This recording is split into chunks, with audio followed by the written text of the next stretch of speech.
மூச்சு பிடிக்க work out, gym மாஸ்டரின் இறுதி நொடிகள், ஜிம் ஒர்க் அவுட்டால் நேர்ந்த பயங்கரம், அதீத உடற்பயிற்சியால் விபரீதம், ஜிம் உரிமையாளர் மரணம்.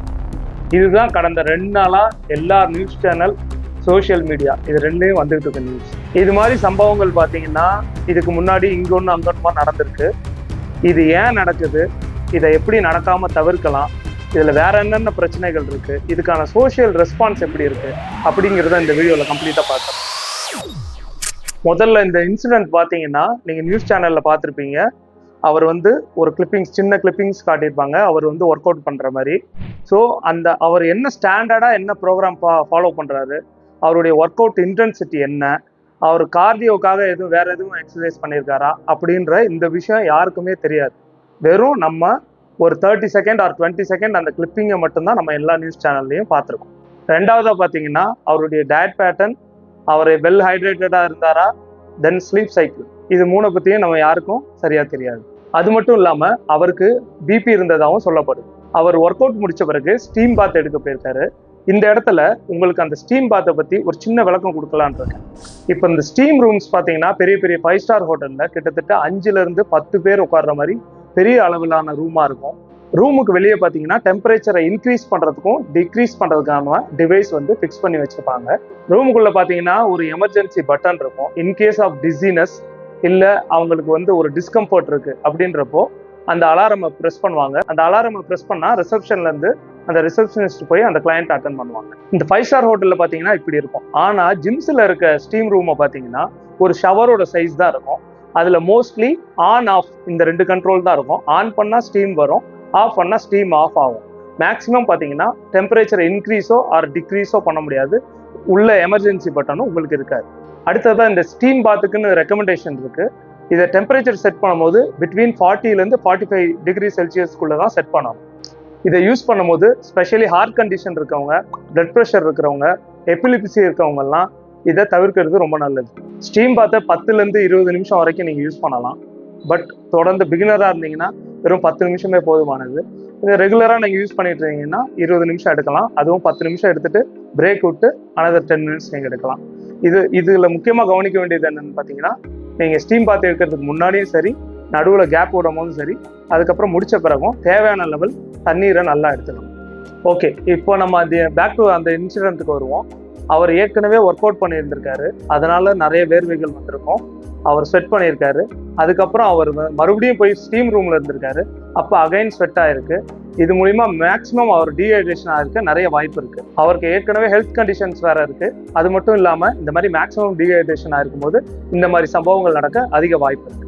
இந்த மாதிரி சம்பவங்கள் நடக்கும்போது நீங்க சோசியல் ரெஸ்பான்ஸ் எப்படி இருக்குன்னு கொஞ்சம் பாருங்களேன். இந்த மாதிரி வீடியோ கீழே நம்ம நியூஸ் சேனல்ல போற வீடியோ இருந்தாலும் சரி, இல்லை சோசியல் மீடியாவில் வரும்போதும் இதுல போய் நம்ம ஆளுங்க எப்படி கமெண்ட் பண்ணுவாங்கன்னா, ஜிம்ல இந்த மாதிரி சம்பவம் நடந்துருச்சு, இதுக்கு தான் நான் ஜிம்முக்கே போறதில்லை அப்படின்றது கமெண்ட் பண்றத நீங்க பார்த்துருக்கலாம். ஸோ அந்த மாதிரி கமெண்ட் போடுறவங்களுக்காக நான் சில விஷயங்களை சொல்ல வேண்டியது இருக்கு. ஏன்னா ரொம்ப நாளா இது கண்டினியூஸா நடந்துகிட்டு இருக்கு. அதுக்காக இதை நான் சின்னதா சொல்லணும்னு நினைக்கிறேன். இப்போ ஒரு 2 இயர்ஸ்க்கு முன்னாடி இந்த கேகேன்னு ஒரு சிங்கர், இந்த கில்லி படத்துல கூட அப்படி போடு சாங்லாம் அவர் தான் பாடியிருப்பாரு. அவர் பார்த்தீங்கன்னா ஒரு லைவ் கான்சர்ட், அதுல ஹார்ட் அட்டாக், அதுல இறந்துடுறாரு.